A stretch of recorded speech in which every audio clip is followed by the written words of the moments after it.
Fala galerinha, tudo bom? Aqui é o Franco para a gente resolver juntos a questão 33 da prova do Einstein 2025, a parte de teste deles, né? Fechou? Então, bora lá. Bom, essa é uma questão que fala sobre comportamento de gases, né? E já começa que é uma questão que tem um enunciado relativamente longo, né? Então, nesses casos que o enunciado é mais longo, vale a pena, recomendo fortemente, você começar lendo o enunciado pelo final dele, pelo comando dele, né? No caso de uma múltipla escolha, que é onde vai dar a indicação do que ele quer que você faça. Por que isso é interessante? Porque quando ele já dá alguma indicação, pelo menos, de como você vai trabalhar com esse conteúdo da questão, que é relativamente extenso nesse caso. Isso, qual que é a vantagem disso? Aí você começa a perceber se tem alguma parte do enunciado que você pode relevar, que é só mais uma questão de contextualização. Fechou? Então vamos começar com a leitura do comando, né? Geralmente o comando está logo antes das alternativas, né? Ele quer o seguinte: considerando que a composição do GNV seja constante, a comparação entre as massas M1 e M2 é dada por. E aí ele dá umas relações alternativas. M1 é 8 vezes maior, 8 vezes menor, enfim, aí, comparações entre esses valores. Fechou? Então, a gente vai ler o enunciado procurando tentar identificar como é que essa M1 e M2, essas massas nesses dois estados, para a gente estar relacionado. Vamos lá. O gás natural veicular, GNV, é um combustível automotivo disponibilizado por postos de abastecimento credenciados. Os veículos automotores, originalmente fabricados para funcionarem apenas com combustíveis líquidos, são adaptados por um kit que permite o funcionamento também com GNV. Uma das partes desse kit é o reservatório de gás, feito de um material metálico não expansível, sendo normalmente instalado no comportamento traseiro do veículo. A figura ilustra o reservatório instalado em um veículo de passeio. Então, assim, fica interessante entender que aqui, esse parágrafo antes da figura, na verdade, ele traz um contexto, explicar o que é o gás natural veicular, enfim, mas ele ainda não deu informações específicas dos estados 1 e 2. Um reservatório de gás de GNV com massa M1, certo? Opa, massa M1 e pressão de 40 atm é reabastecido com esse gás em temperatura constante até a pressão interna do compartimento atingir a massa M2 e pressão igual a 160 massa de gás M2 e pressão de 160 atm.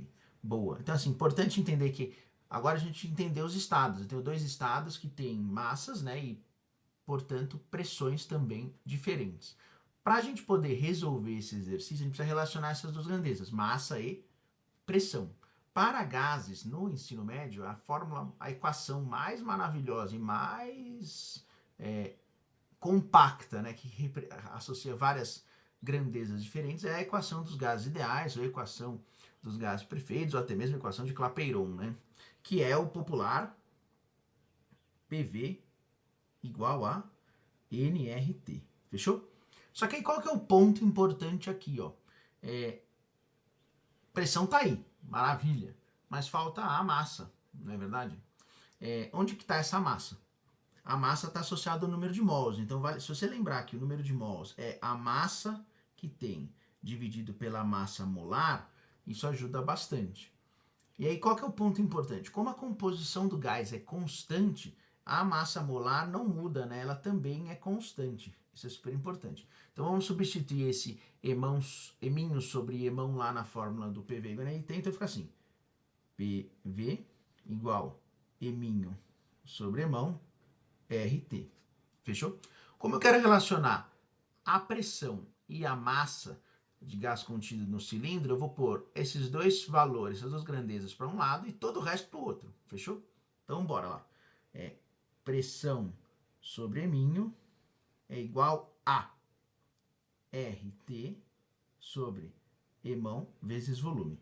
E por que isso é importante, essa jogada aí de um lado para o outro?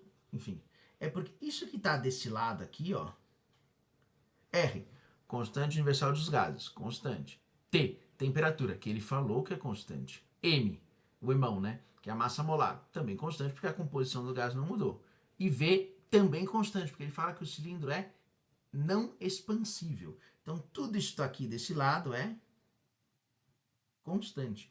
Isso facilita bastante, porque a gente acaba sabendo aqui, então, que P1 sobre E-1 é igual a P2 sobre M2. E agora eu posso substituir com os valores que eu tenho de pressão. Pressão 1 vale 40 atm sobre M1, que é igual a 160 atm sobre M2. Posso dividir por 40, aqui dá 1. Posso dividir por 40, aqui dá 4.